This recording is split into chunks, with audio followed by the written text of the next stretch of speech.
Visakha steel plant సమస్యల పరిష్కారానికి చర్యలు తీసుకుంటామని కేంద్ర సహాయ మంత్రి శ్రీనివాస్ వర్మ అన్నారు. విజయవాడ బీజేపీ రాష్ట్ర కార్యాలయంలో ఆయన మీడియాతో మాట్లాడారు. కార్మికులు భద్రత కోసం ఆందోళన చేస్తున్నట్టుగా పేర్కొన్నారు. అయితే వారికి హాని తలపెట్టమని పేర్కొన్నారు. ఇతర ఉన్నతాధికారులతో సమావేశం కావడం జరిగింది. విశాఖ స్టీల్ ప్లాంట్ విషయంలో కుమారస్వామి గారు కానీ, ఈ రాష్ట్రానికి చెందినటువంటి వ్యక్తిగా నేను కానీ దాన్ని ముందుకు ఏ విధంగా ముందుకు తీసుకెళ్లాలనేటువంటి మీద తీవ్రంగా ప్రయత్నం చేస్తున్నాం. కార్మికులు డిజిన్వెస్ట్మెంట్ ప్రకటన వచ్చినట్టు నుండి కూడా ఆందోళన చేస్తున్నారు.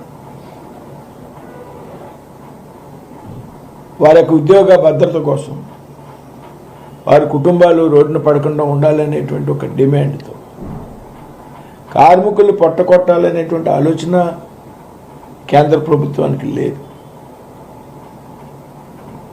ఎన్డీఏ ప్రభుత్వం రాకముందే అమల్లోకి వచ్చినటువంటి డిజిన్వెస్ట్మెంట్ ప్రక్రియ ఏదైతే ఉందో అందులో భాగంగా విశాఖ స్టీల్ ప్లాంట్ విషయం రావడం జరిగింది. అయితే విశాఖ స్టీల్ ప్లాంట్ ఏదైతే ఉన్నదో ఇది ఆంధ్రులంతా ప్రత్యేకమైనటువంటి ఉద్యమాలు చేసి అనేక మంది ప్రాణాలు కోల్పోయినటువంటి సందర్భంలో సాధించుకున్నటువంటి విశాఖ ఉక్కు పరిశ్రమని మనం కాపాడుకోవాలనేటువంటి విషయం, అలాగే విశాఖ ఉక్కు ఆంధ్రుల హక్కు అనేటువంటి ఏదైతే ఉన్నదో అది ఒక సెంటిమెంట్గా ఆంధ్ర రాష్ట్ర ప్రజల్లో ఉన్నది. కాబట్టి దాన్ని కొనసాగించడానికి అనేక ప్రత్యామ్నాయాలు ఆలోచిస్తున్నాం. ఒకటి రెండు ప్రత్యామ్నాయాలు నేను మొన్న ఒక 5-6 రోజుల క్రితం కూడా ఢిల్లీలో మాట్లాడడం జరిగింది. వెరీ క్లియర్గా కొన్ని ప్రత్యామ్నాయాలను బయటికి చెప్పలేనటువంటి అన్ని ముందే మనం మాట్లాడలేం మీడియాతో.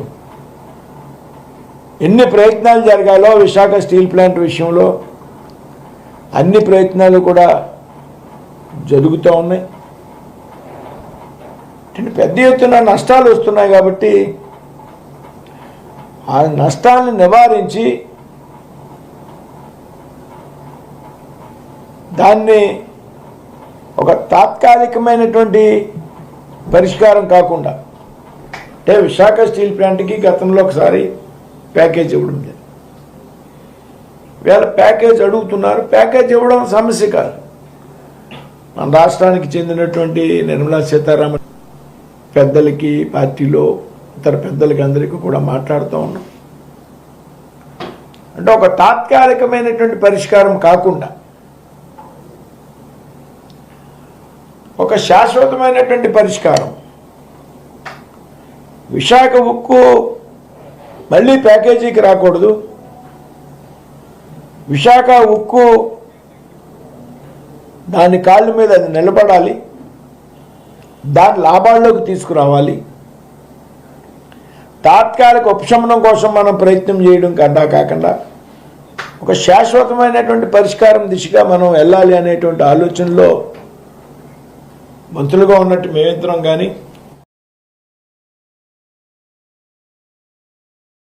డిసెంబర్ 28-29లో జరుగుతున్న సిపిఎం విశాఖ జిల్లా 24వ మహాసభలను జయప్రదం చేయండి. 28న పెందుర్తి జూనియర్ కాలేజ్ నుండి సుజాత నగర్ వరకు మహా ప్రదర్శన అనంతరం బహిరంగ సభ. విశాఖ జిల్లా కార్యదర్శి ఎం జగ్గునాయుడు డిసెంబర్ 28-29లో జరుగుతున్న సిపిఎం విశాఖ జిల్లా 24వ మహాసభలను జయప్రదం చేయండి. 28న పెందుర్తి జూనియర్ కాలేజ్ నుండి సుజాత నగర్ వరకు మహా ప్రదర్శన అనంతరం బహిరంగ సభ. ప్రజలు, కష్టజీవుల సమస్యల పరిష్కారం, చెత్త పన్నుకు వ్యతిరేకంగా విశాఖ అభివృద్ధి, స్టీల్ ప్లాంట్, ప్రభుత్వ రంగ రక్షణకై సిపిఎం పార్టీ అవిశ్రాంతంగా కృషి చేస్తున్నది. ప్రభుత్వ నిర్బంధాలకు, జైళ్లకు, పోలీస్, కోర్టు కేసులకు గురవుతున్నది. భవిష్యత్ ప్రజా పోరాటాలకు లక్షలాది రూపాయల నిధులు అవసరం. ప్రజల కోసం పనిచేస్తున్న పార్టీని ప్రజలే ఆర్థికంగా ఆదుకోవాలని పార్టీ విశాఖ జిల్లా 34వ మహాసభలను జయప్రదం చేయాలని విజ్ఞప్తి చేస్తున్నాడు.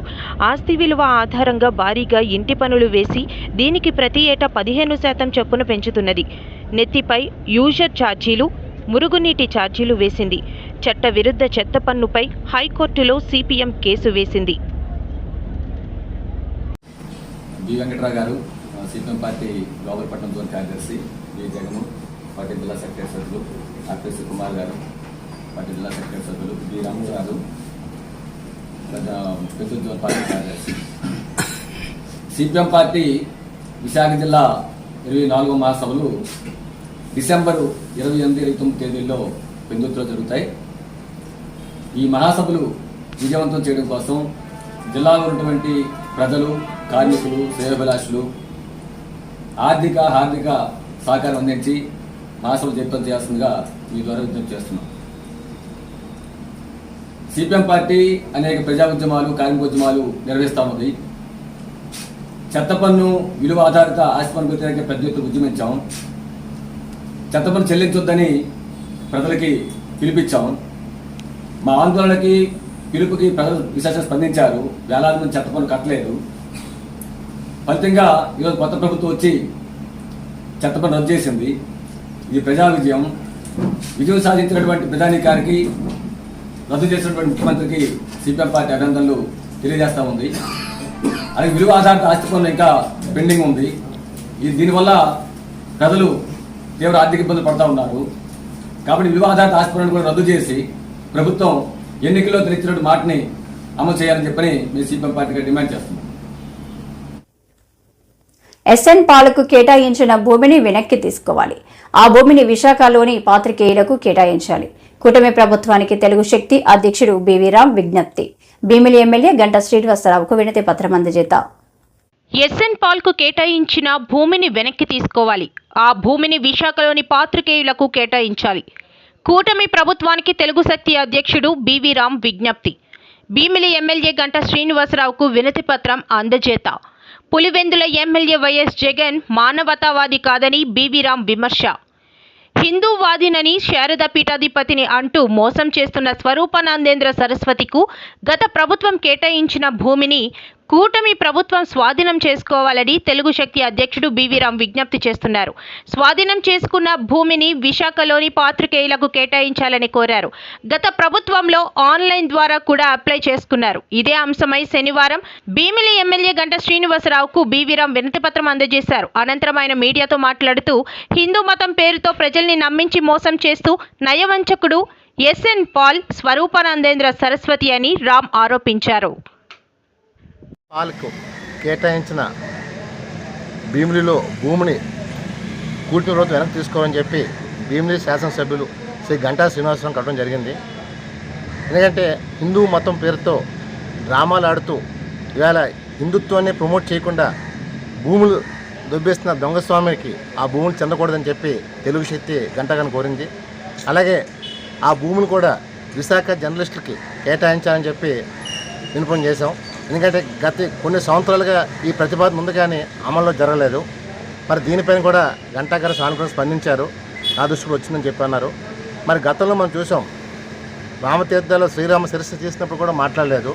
ఈవేళ దేశమంతా రగిలిపోతుంది. అన్ని రాష్ట్రాల్లోనే హిందూ ప్రజలు ముందుకొచ్చి ధర్నాలు చేస్తూ నిరసన తెలియజేస్తుంటే కనీసం శారదాపీఠం అని చెప్పుకునే స్వరూపానంద స్వామి ఎస్ఎన్ పాల్గా పేరు మార్చాం. మరి ఆయన నోరు ఎప్పకపోవటం మౌనం అంగీకారం అవుతుంది.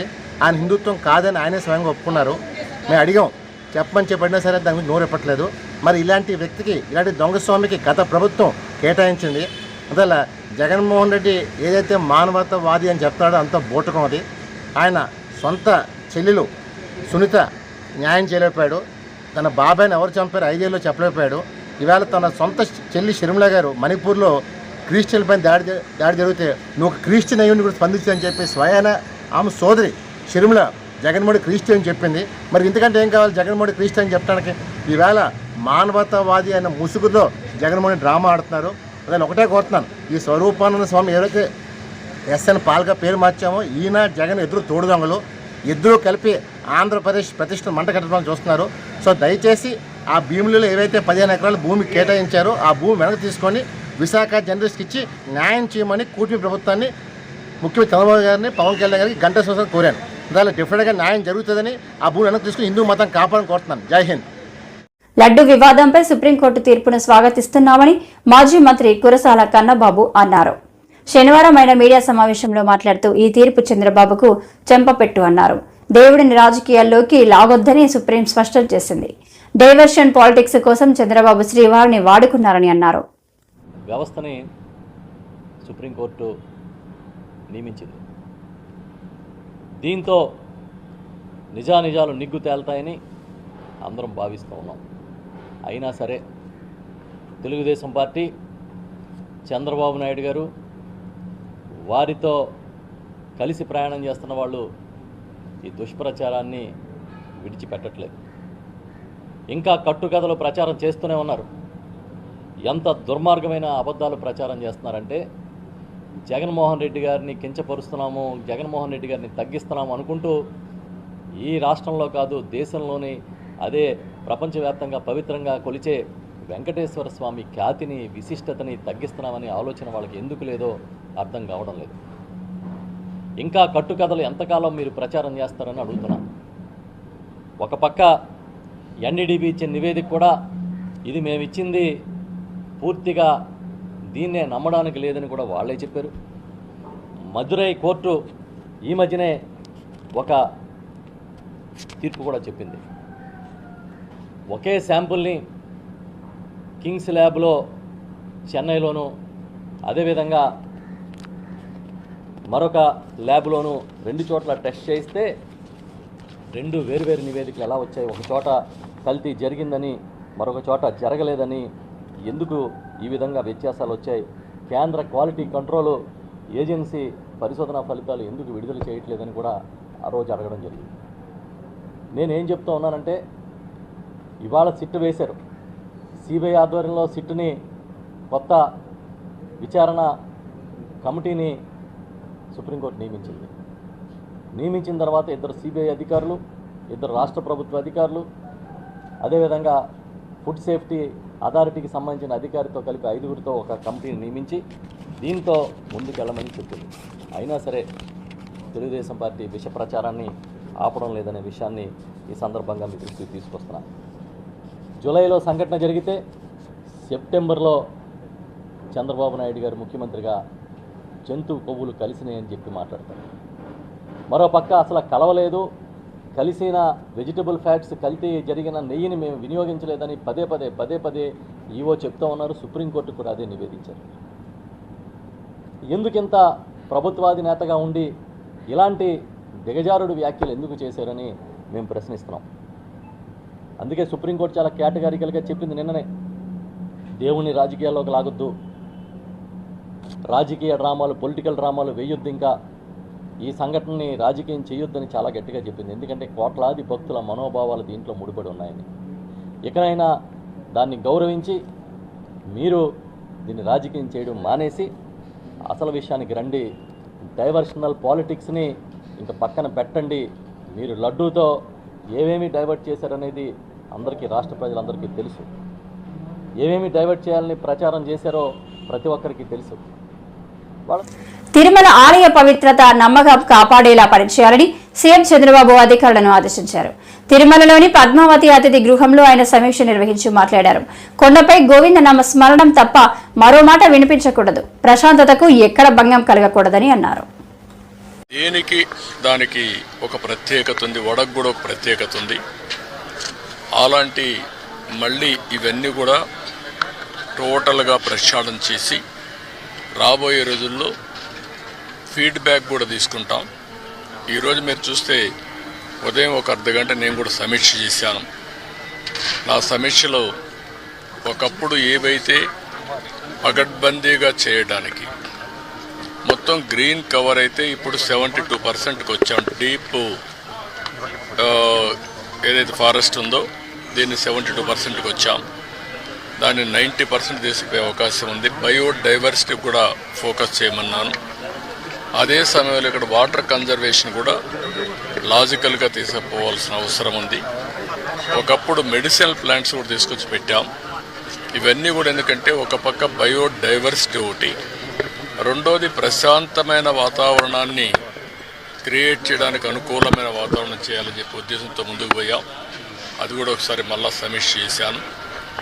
రెండోది పరిశుభ్రత మీద కూడా ఎక్కువ శ్రద్ధ పెట్టమన్నాను. ఎక్కడెక్కడి నుంచో భక్తులు వస్తారు.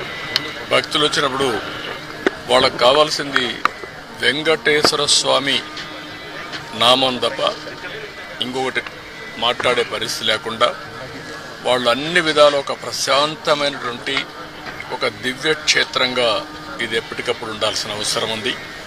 సజెషన్స్ ఇచ్చాం.